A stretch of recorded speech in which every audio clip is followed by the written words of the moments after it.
8th standard science. In this organization of life we are learning. Already we have seen that cell, tissue, and then now we are going to learn about the organ. What is a cell? The structural and functional unit of all the organism is known as a cell. Cell, two or more cells together to produce tissues. In these tissues I told you, so many tissues are there: epithelial tissues, connective tissues, muscular tissues, and then vascular tissues. And then two or more tissues together to produce organ. Do you know organ? In last class itself I have taught you about the organ. What are all the organ I taught you? I taught you brain, heart, lungs, and then stomach. So many organs I taught. Now, two or more organs together to produce one organ system. Then, all the organ system together to produce one organism. Now, in this, in your syllabus, you have human eye is given as an organ. Now, this is an organ you have to learn about. We have 5 sense organs. Do you know that basically from the 6th standard you have learned about the sense organ. What are all the sense organs do you have? Eyes, ears, nose, tongue, and the skin. These are all the 5 sense organs you have learned. In this we have to learn elaborately about the human eye. The function of the structure and the function of the human eye. What is the function of the human eye? Eyes are the photoreceptor. What is the meaning of the photo here? Do you know that photo means light? The eye refracts the light. It refracts the light rays, and then here we can able to see through this optic. Now we have to learn about the structure of the external and internal structure of the eye. Here in this eye we have the posterior part of this portion is known as sclera. The anterior portion is known as cornea. The sclera extends to this cornea. Cornea is little but bulge. This is the white portion of your eye. You would have seen your eye in your mirror. Here you have the bulged portion with the white color. This is the cornea. Here in this cornea, through this cornea the light rays refract. And then you have this orange color portion. This is known as the iris. This iris gives the color of your eye. Whether you have brown color eye, black color eye, here pigments are present in this iris portion. Not only the color, and then it can shrink, and then it can elaborate to pass through the light here. This is the small opening known as the pupil. In your eyes, in between your eyes, you can see the small opening. That is known as the pupil. Pupil, this iris can adjust this size of the pupil. Whether it can get the bright light, then this iris contrast and then allow little much. When you are in the dark place, the iris contrast and then it gives the more space to pass the light rays here. So the pupil is related with this iris. This is a small opening here. And then here we have choroid layer here inside this part. Inner to that we have retina. Retina, the layer is very smooth, and then it bends here at the portion of this lens. This is the lens. We have a lens here so that the light rays refract through this lens, and then it pass through there, and then it reflects here in the retina. You can able to see the retina can gather all the light rays, and then it shows the object through this optic nerve to the brain, and then brain can help you to identify the image whatever you are seeing. Understood? Here, sclera is the tuft of the eye. It is a tough and thick white sheet and it protects the inner part of the eye. Sclera protects the inner part of your eye. Okay.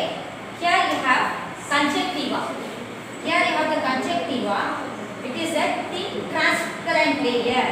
Conjunctiva is the almost thin transparent layer. Do you know the meaning of the transparent?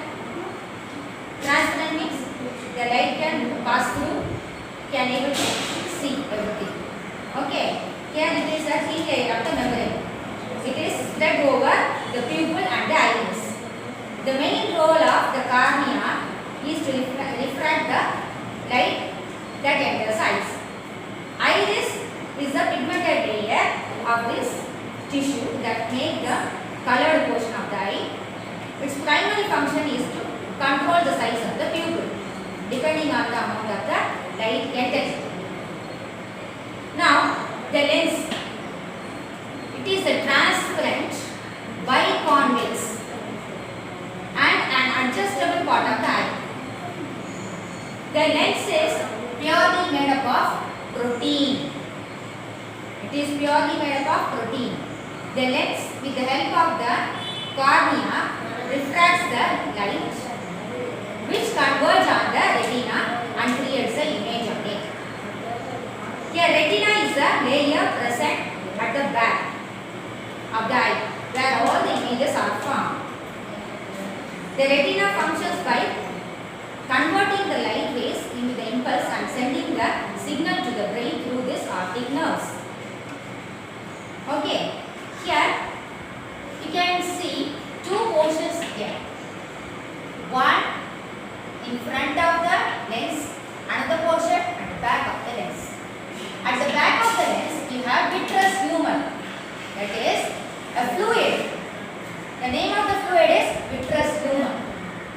This fluid is semi-solid, transparent. It is jelly-like structure, jelly-like substance that cover the entire portion of the eye. It plays an important role in maintaining the shape of the eye and also causes the refraction of the light before it reaches the retina. Here, in front of this lens, you have a small portion. There you have aqueous humor. It is a transparent liquid. It is transparent liquid, watery fluid that is present in the area between the lens and the cornea.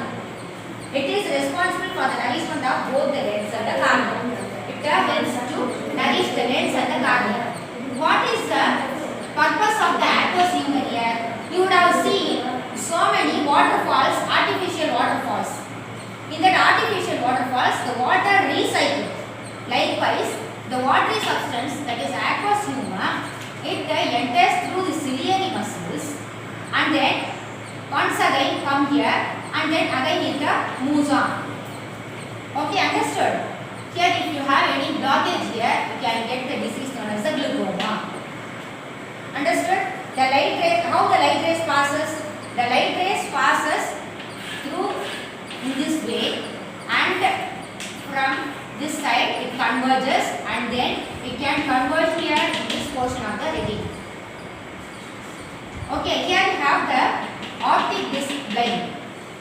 That is, if the light rays converges this side, the person couldn't see because these optic nerves are not present here. Optic nerves are connected to this retina up to this end. Okay, what is the purpose of this optic nerve? The optic nerve connects with the brain. So that what are all the image you are seeing, your brain able to understand the image, what is present in before of your eyes. Understood? Now, I think all the parts, whatever they written here, you can able to understand, you can see this. Okay. Here children, now the continuity of of this lesson. Already we have seen the cell, tissue, organ. We have seen an eye as an organ in your syllabus. Now we have to learn about one organ system. In your syllabus, you have the respiratory system as an organ system. So we have to learn about respiration. What is respiration? Do you know breathing in and breathing out? What we are doing? We are taking in oxygen and giving out carbon dioxide. Directly we are filtering and then we are taking oxygen.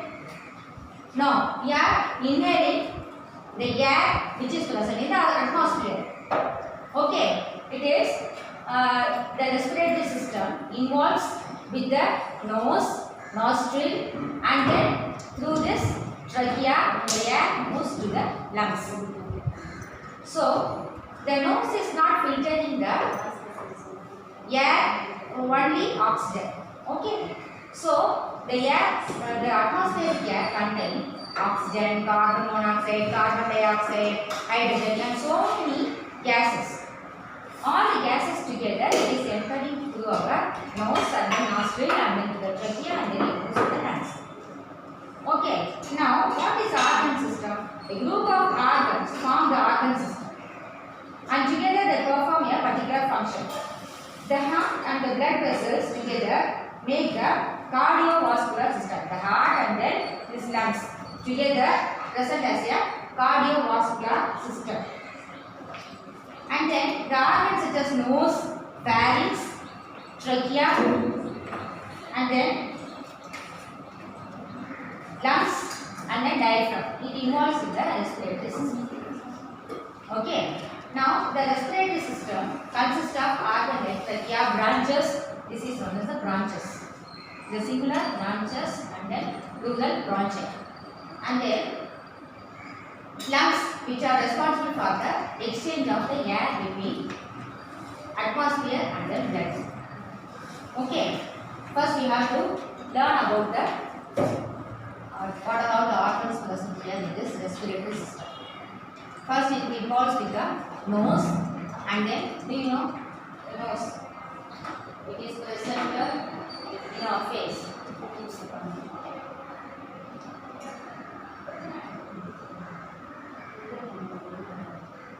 Yeah, okay.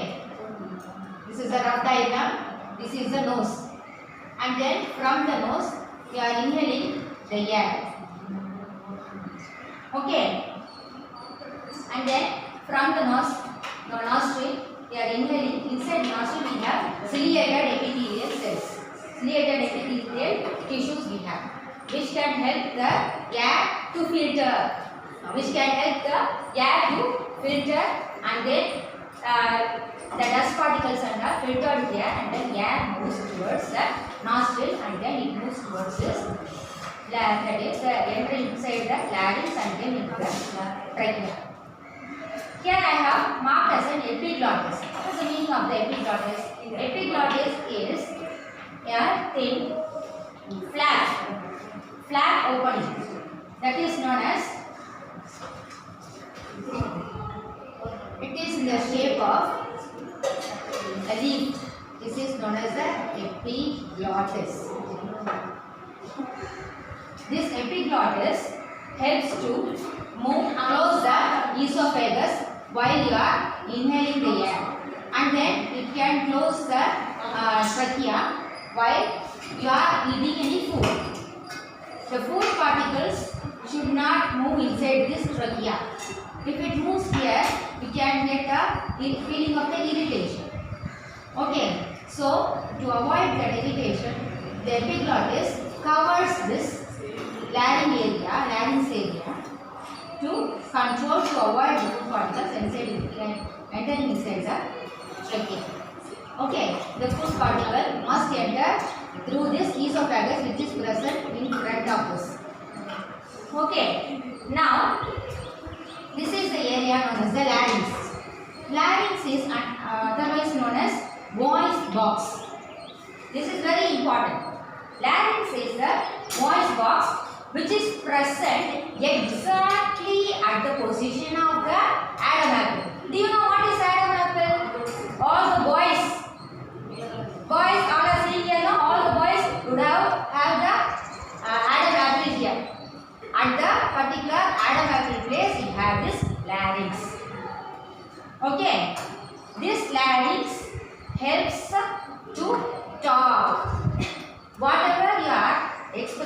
whatever you are talking, the air moves through this larynx.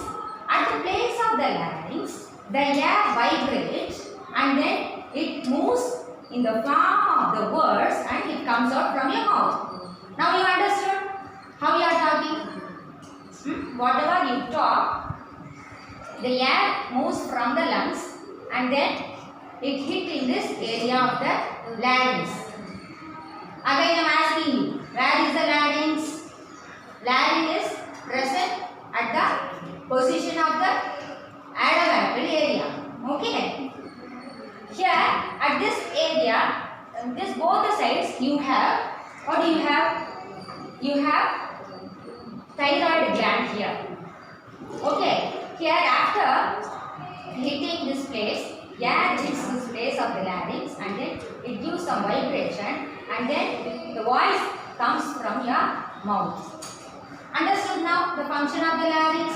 And then whatever air moves inside this nose and then it goes towards this nostril and enters through this larynx area and then it travels through this trachea and then it moves towards that, it is a soft bone-like structure. Trachea is a soft bone-like structure, it enters through here and then through this bronchi, through these bronchioles, it enters to the lungs. Okay children, do you understand what is here? Lungs, we have two parts of the lungs. Two parts of the lungs we have. At the right side of the lung, it is divided into three major parts. Okay, left side of the lung has two divisions because of the presence of the heart in the middle. All of us have the heart at the middle of the chest box. We are not having that in the left side. At the middle of the chest box, we have the heart, but slightly tilted towards the left side. The heart is present at the middle of the chest box, at the middle of the two lungs, but it is slightly tilted towards the left side. So we have a cardiac notch at the position of this lungs. So we have two lobes here in this left side. At the right side we have three lobes. Now you understood about this lungs. Okay. Now whatever the gas entering inside this trachea, it moves towards the bronchus and then bronchioles and then it moves towards this alveoli. Alveoli are connected with the blood capillaries. Alveoli are connected with the blood capillaries. And then it is connected with this blood capillaries. It is either do the major role in the blood circulation with oxygen. How it plays a major role? Whatever air entering towards this alveoli, only this alveoli can understand the oxygen. So it absorbs only oxygen. Other part of the gases which is present inside the air, it should be moved again towards this trachea and then comes out in this through this nostril to the nose. Okay. And then this alveoli absorbs oxygen and then it mixes up that oxygen with the blood. So we can call it as hemoglobin. Oxyhemoglobin. Here the blood, deoxygenated blood which enters to the heart, it moves towards the pulmonary vein to the lungs. That blood again carry oxygen from this alveoli and then enter to the heart and then from the heart to the aorta it moves to the all part of the body. Okay, here we have an outermost covering known as pleural membrane. In between this pleural membrane and this lungs we have pleural fluid. The pleural fluid is very useful for the friction of the pumping of the lungs. Okay, how we are inhaling the air inside, how we are exhaling the inhalation and exhalation, we have to learn now. This is a very important organ known as the diaphragm. This diaphragm divides the organ system into two major parts. The upper part is respiratory system, and the lower part here we have the digestive system here, and then excretory systems at the lower part. Understood, children? Now, what is the work? What is the function of this diaphragm? The diaphragm, when the diaphragm contracts means it pushes down, the lungs elongate, the lungs expands. The lungs expands. If the lungs expand, we have more space. With that help of the more space, the more air enters inside. Okay? If the air enters inside, more air enters inside, we can absorb, the alveoli can absorb more oxygen. And then that oxygen mixes with the blood, and then it goes towards the heart, to the all parts of the body. And then after the food respiration, that is the division of the food, that is carbon, whatever we are eating, carbohydrates, minerals, vitamins, that is divided into simple substance known as the glucose substance. That glucose is again divided into glucose, fructose, again divided into simpler substances. And then the protein substances are divided into amino acids, and then amino acids further divided into nitrates and nitrites, and then urea, uric acid, etc., etc., etc. At the time of the respiration, the energy releases, and then it releases carbon dioxide. All that carbon dioxide mixes with the blood capillaries, and then comes to the heart through the help of the inferior vena cava and then superior vena cava. And then that blood collected here, and then that blood moves towards the lungs. And then here the carbon dioxide is absorbed, and then it the carbon dioxide is pushed up, and then the blood collects oxygen, and then it again comes here. So this system is known as cardiovascular system. Okay, understood now. Now, here if the diaphragm relaxes, the lungs contrast, and then if the lungs contrast, the waste air other than oxygen, what are all the waste air present inside, like carbon dioxide or some other gases, whatever present here, it moves towards this trachea, and then towards this, and then it goes towards the nostril to the nose, and then comes out. Inhalation means inhaling inside at the time this diaphragm contrast, and then at the time of the exhalation the diaphragm relaxes. At the time of the relaxing, whenever the diaphragm relaxes, these lungs contrast and then pushes the waste air towards outside. Okay, that is the exhalation. Inhalation means the diaphragm contrasts, and then these lungs expand, and then the air moves inside. That is inhalation. So we have two processes: inhalation process and then exhalation process. This is altogether known as the respiratory system.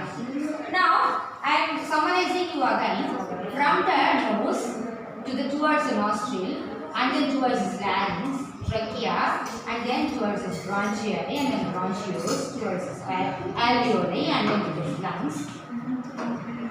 Is air moving inside.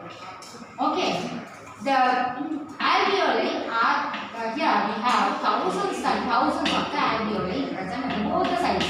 I have drawn only at the right side, but both the sides we have this alveoli. Alveoli looks like a bunch of grapes. So many bunches of grapes are looking like that. As it is a grape-like structure, which involves very important, and then it gives an important function to absorb the oxygen. Okay, now we have completed one system, that is known as the respiratory system.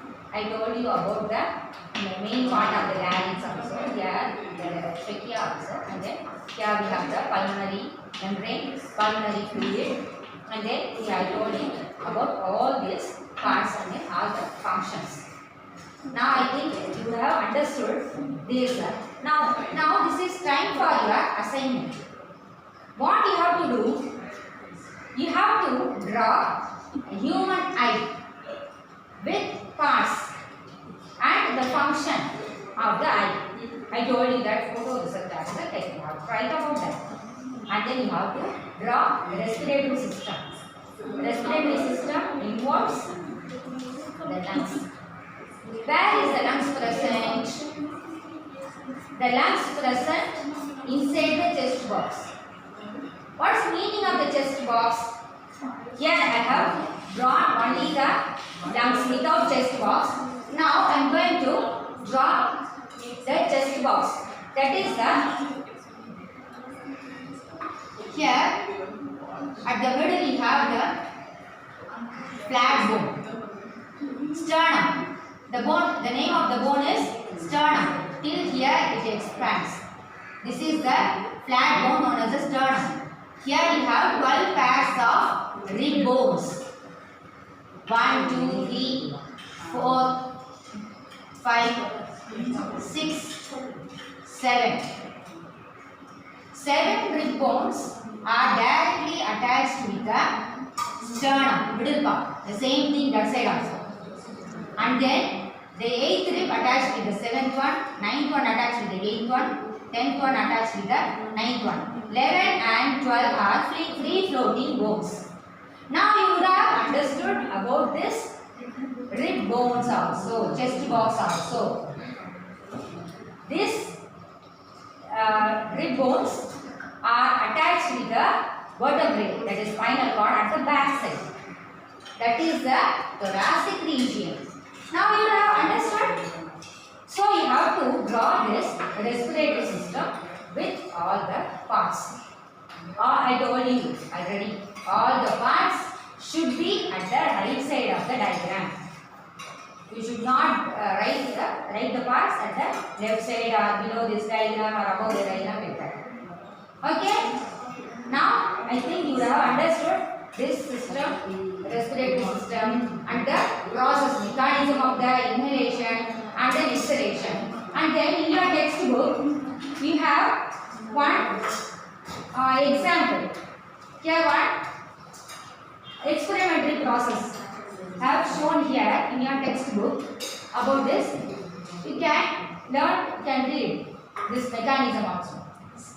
Okay, this is the mechanism of the inhalation and then exhalation.